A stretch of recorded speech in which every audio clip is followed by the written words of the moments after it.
जी हाँ दोस्तों, तो मंत्रियों की फाइनल लिस्ट लेकर सीएम सम्राट लौट गए पटना। लेकिन अब भी शर्त तो नीतीश की ही चलेगी। क्यों? क्योंकि दिल्ली जाने से पहले नीतीश से मुलाकात, दिल्ली से आने के बाद नीतीश से मुलाकात, मतलब दिल्ली वाली जो फाइल है उस पर नीतीश खुश है या नीतीश की जो हसरत है, ख्वाहिश है, उस पर दिल्ली क्या कह रहा है। दोस्तों, वैसे बिहार की राजनीति में इन दिनों एक अजीब सा सर्कस चल रहा है। मुख्यमंत्री तो भाजपा का बन गया है, लेकिन भाजपा और एनडीए की टीम कहां है। सम्राट चौधरी के 20 दिन के बाद सीएम बने हो गया और अभी तक तो क्या अब आज जब भारतीय जनता पार्टी को 5 राज्यों में 3 जगहों पर कामयाबी मिली है, तो क्या अब सुगबुगाहट बिहार में भी मंत्रिमंडल को लेकर तेज हो गई है। वैसे कहने को मुख्यमंत्री बिहार के सम्राट चौधरी हैं, लेकिन फैसले क्या दिल्ली से ही हो रहे। सम्राट चौधरी का बार बार दिल्ली आना और दिल्ली आने से पहले भी नीतीश कुमार से मिलना, जाने के बाद भी नीतीश कुमार से मिलना।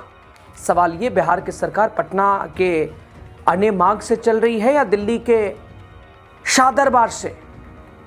सम्राट चौधरी दिल्ली जाते हैं, अमित शाह के सामने हाजिरी लगाते हैं और फिर मोहर लगी लिस्ट लेकर पटना लौटते हैं। एक तरफ नीतीश कुमार का भारी भरकम कद, जो आज भी भाजपा के हर दांव पर भारी पड़ रहा है, तो दूसरी तरफ भाजपा का वो नेतृत्व है जो अपने दम पर एक कैबिनेट क्या तय नहीं कर पा रहा है।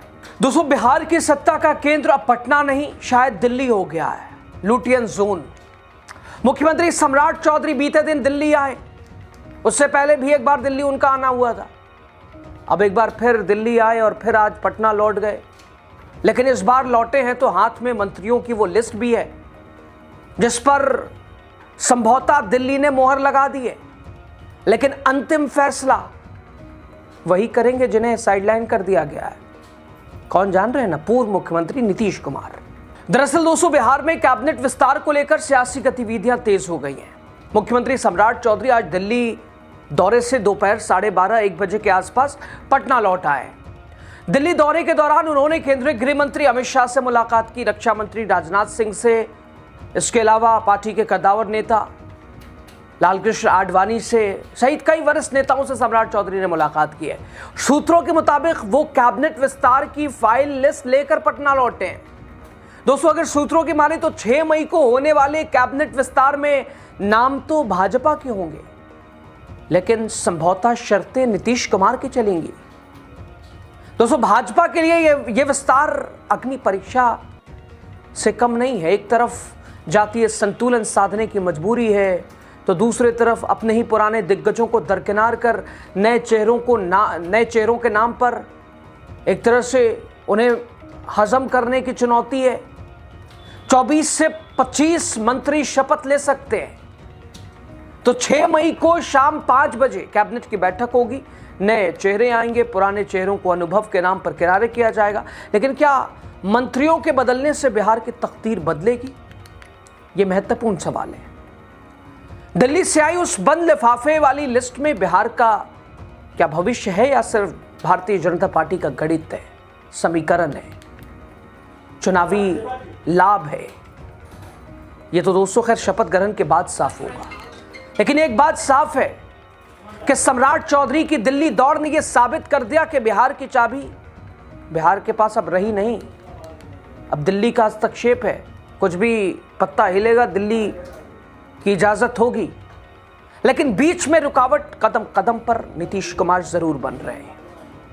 दोस्तों, आज का दिन वैसे भारतीय जनता पार्टी के लिए महत्वपूर्ण है, क्योंकि 5 राज्यों जिसमें असम, बंगाल, केरल, तमिलनाडु, पुडुचेरी में चुनाव परिणाम आए, जहां अगर बंगाल देखें तो अप्रत्याशित भारतीय जनता पार्टी के झोली में जीत चली गई। ममता बनर्जी को मात देकर एक इतिहास। उधर असम को अगर देखा जाए तो एक बार फिर असम में भारतीय जनता पार्टी रिपीट हुई है। पुडुचेरी में भी भारतीय जनता पार्टी, केरल और तमिलनाडु छोड़ दे, यानी मिला जुलाकर बीजेपी के लिए आज का दिन खास है। बंगाल आ गया तो कुछ सोच।